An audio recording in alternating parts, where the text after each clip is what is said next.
Assalamualaikum warahmatullahi wabarakatuh. Perkenalkan, nama saya Nur Hakiki dengan NIM 21030174076. Di sini saya akan menjelaskan tentang teorema kongruensi sisi-sisi halaman 65 dengan narasi, seperti teori garis bagi halaman 68. Dan sebaliknya, teori garis bagi halaman 67 dan teori garis sumbu halaman 75 akan dijelaskan dengan pembuktian dua kolom pernyataan seperti teori sisi-sisi halaman 65. Untuk yang pertama yaitu teorema kongruensi sisi-sisi 65. Disebutkan bahwa diketahui kesesuaian antara dua segitiga atau antara segitiga dan dirinya sendiri jika ketika pasang sisi yang bersesuaian kongruen, maka kesesuaian itu adalah kongruensi. Nah, untuk pembuktiannya ialah diketahui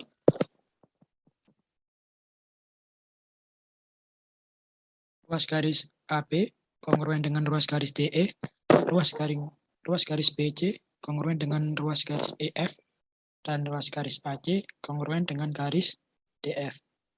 Untuk buktikan segitiga ABC kongruen dengan segitiga DF. Untuk buktinya sendiri yaitu bukti pertama dapat diketahui bahwa ruas garis AB kongruen dengan ruas garis DE. Ruas garis BC kongruen dengan ruas garis EF dan ruas garis AC kongruen dengan ruas garis F. Seperti yang diketahui di atas. Lalu berdasarkan postulat konstruksi sudut dibuatlah sinar garis AG dengan G berseberangan dengan B sedemikian hingga besar sudut CAG sama dengan besar sudut FDE. Nah, berdasarkan definisi kongruensi sudut, maka sudut CAG kongruen dengan sudut FDE. Berdasarkan teorema penempatan titik, akan ditentukan titik H pada suatu garis AG. Sedemikian hingga AH sama dengan DE. Oleh karena itu, ruas garis AH dan ruas garis DE kongruen sesuai definisi kongruensi ruas garis. Nah, berdasarkan langkah tadi yaitu 1, 3, dan 5, dan teorema sisi sudut sisi, maka segitiga AHC kongruen dengan segitiga DF. Lalu dari langkah 1,5 dan sifat transitif di mana ruas garis AB, garis DE, dan ruas garis DE kongruen dengan garis AH, maka ruas garis AB kongruen dengan ruas garis AH. Akibat segitiga AHC kongruen dengan segitiga DF, maka ruas garis HC kongruen dengan ruas garis EF. Dan berdasarkan langkah 18 dan sifat transitif tersebut, di mana ruas garis BC kongruen dengan ruas garis EF,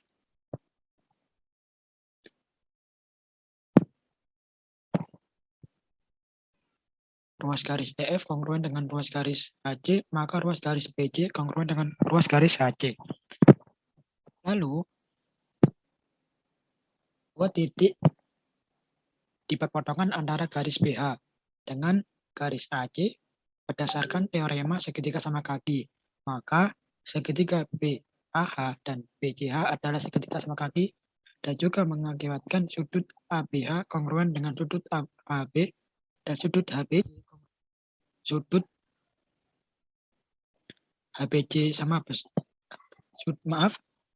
mengakibatkan sudut ABH kongruen dengan sudut AHB dan sudut HBC kongruen dengan sudut BHC. Lalu besar sudut ABH sama dengan besar sudut AHB dan sudut HBC sama besar dengan sudut BHC. Pernyataan ini berdasarkan pada definisi sudut kongruensi.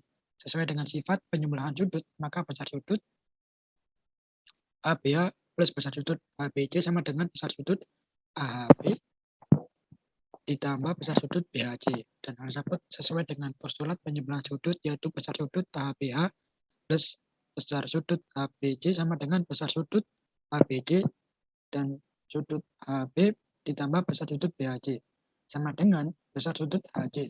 Nah, langkah tersebut yaitu langkah 14, 15 dan sifat substitusi, maka besar sudut ABC sama dengan besar sudut HC. Buatkan sudut ABC kongruen dengan sudut HC. Berdasarkan teorema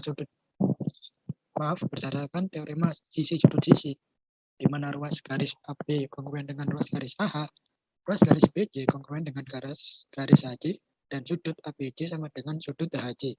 Maka segitiga ABC kongruen dengan segitiga AHC. Hal tersebut mengakibatkan segitiga ABC kongruen dengan segitiga DF karena sifat transitif. Lalu yang kedua yaitu teorema garis bagi.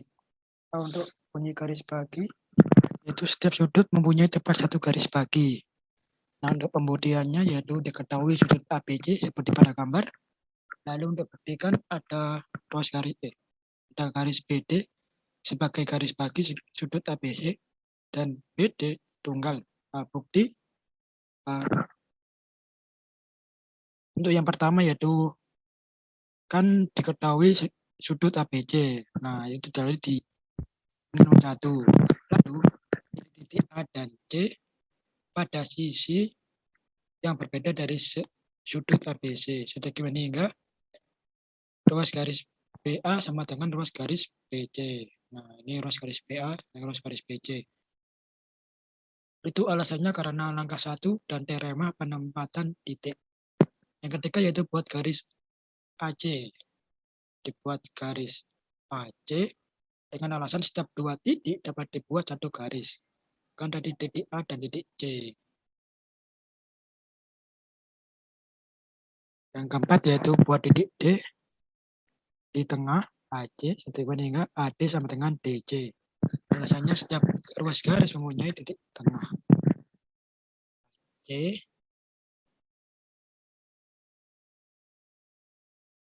Kan diketahui ruas garis AC. Nah, ada titik D sebagai titik tengah.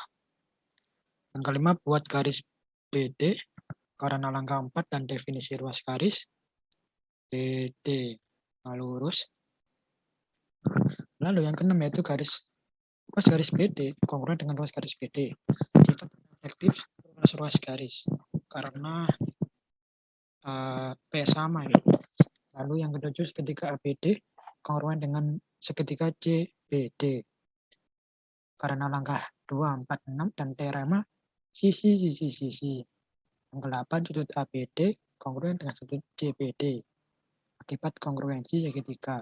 Nah, yang ke-9 dan terakhir ruas BD adalah garis bagi karena langkah 8 dan definisi garis bagi. Nah, untuk pembuktian kedua diketahui misal sudut ABC sama dengan R, maka besar sudut ABD sama dengan M, sudut dengan setengah R. Untuk buktikan, akan dibuktikan bahwa ruas garis BD adalah garis bagi dan tunggal. Bukti pernyataan. 1. Besar sudut ABC sama dengan R dan besar sudut ABD sama dengan M.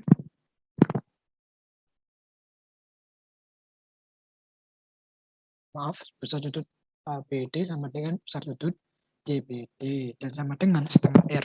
Jadi sudut ABD dan CBD ini sama, diketahui di soal. Yang kedua yaitu BC adalah sinar pada sisi bidang setengah. Definisi bidang setengah. Yang ketiga yaitu BD adalah garis bagi sudut ABC sudut banding ke sudut besar sudut ABD sama dengan besar sudut CBD. Definisi garis bagi.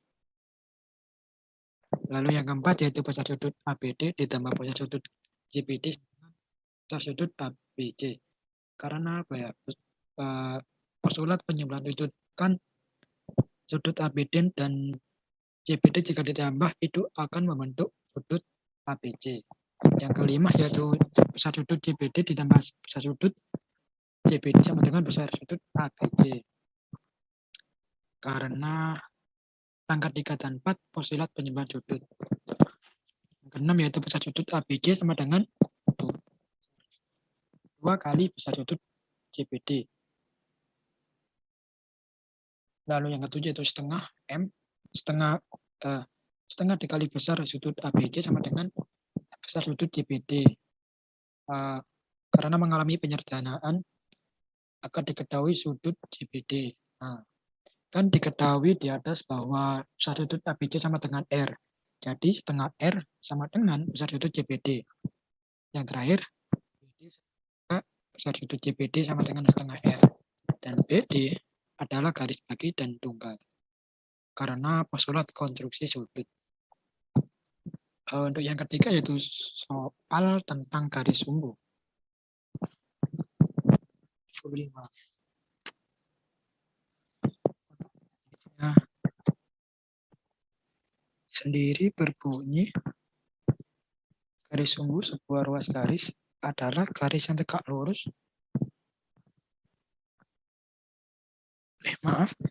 Teorema garis sumbu yaitu garis sumbu sebuah ruas garis dalam bidang adalah himpunan semua titik dalam bidang yang berjarak sama dari ujung-ujung ruas garis itu. Nah, diketahui garis L ini merupakan garis sumbu AB, dan C titik tengah AB.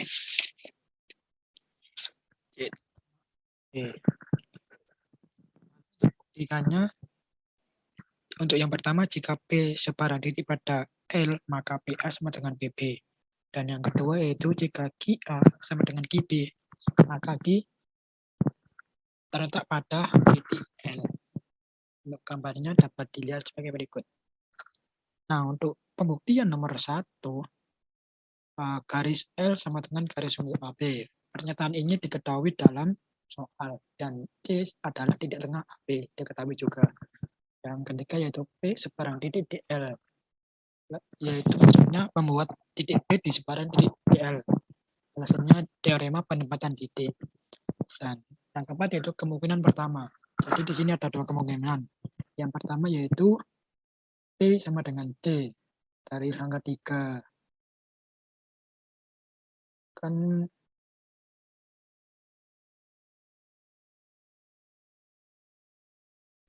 lalu yang kelima yaitu ruas garis PA sama dengan ruas garis PB. Angka 2 dan 4 definisi titik tengah. Yang keenam kemungkinan kedua yaitu P tidak sama dengan C. Maksudnya yaitu titik P tidak sama dengan titik C. Jadi ruas garis PC kongruen dengan ruas garis PC. Angka 6 dan sifat reflektif. 8 ruas garis AC sama dengan atau kongruen dengan ruas garis JB. Langkah 6 dan definisi titik tegak dan kekongruenan segmen. Yang ke-9 yaitu sudut DCA sama dengan sudut BCB. Definisi garis sumbu dan definisi sudut siku-siku. Yang ke-10 yaitu segitiga PCA kongruen dengan segitiga PCB. Langkah 7, 8, 9 dan postulat sisi sudut sisi. Yang terakhir yaitu PA sama dengan PB. Kongruensi segitiga. Kan sisinya sama ya, jadi kongruen dan sama. Untuk pembuktian yang kedua, ini agak panjang ini, yaitu diketahui yang pertama yaitu garis L adalah garis sumbu AB, diketahui soal, dan C tidak tengah AB, diketahui juga di soal. Yang ketiga, Q dalam bidang E segmen hingga QA sama dengan QB, jadi kita membuat titik Q dalam bidang E. Ini karena angka 1 dan definisi titik tengah. Kemungkinan pertama yaitu Q pada ruas garis AB atau titik Q pada ruas garis AB. Akibatnya Q sama dengan C karena langkah 4 dan teorema setiap ruas garis mempunyai tepat satu titik tengah. Yang keenam yaitu Q pada L. Karena C pada L atau definisi garis sumbu, maka Q harus pada L. Kemungkinan yang kedua yaitu Q tidak pada ruas garis AB. Yang pertama buat garis QC, yaitu karena langkah 7 dan definisi ruas garis. 9 ruas garis QC kongruen dengan ruas garis QC, yaitu karena sifat reflektif. Yang ke-10 yaitu ruas garis C sama dengan ruas garis CB. Langkah 2 yang di atas ini C sama dengan titik tengah dan definisi titik tengah.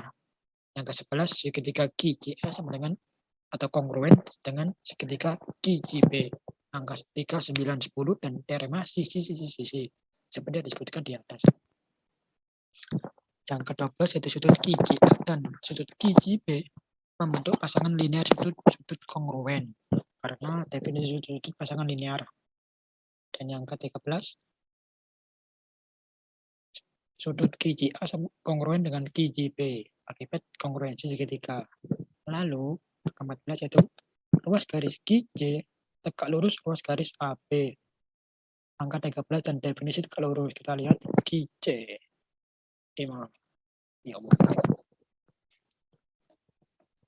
QC.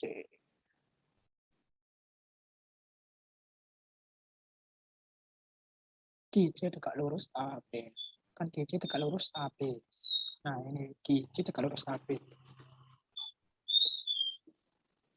Lalu QC dan L haruslah garis yang sama. Karena apabila sampai cara melalui seperti di pada sebuah garis, ada satu dan hanya satu garis yang tegak lurus garis itu. Yang ke-16 yaitu Q adalah sebuah titik di L akibat pangkat 16. Demikian dapat saya jelaskan tentang teorema garis bagi halaman 68 dan garis bagi halaman 67 dan tentang garis sumbu halaman 75. Saya meminta maaf jika ada kesalahan kata dan ucapan. Saya ucapkan terima kasih. Wassalamualaikum warahmatullahi wabarakatuh.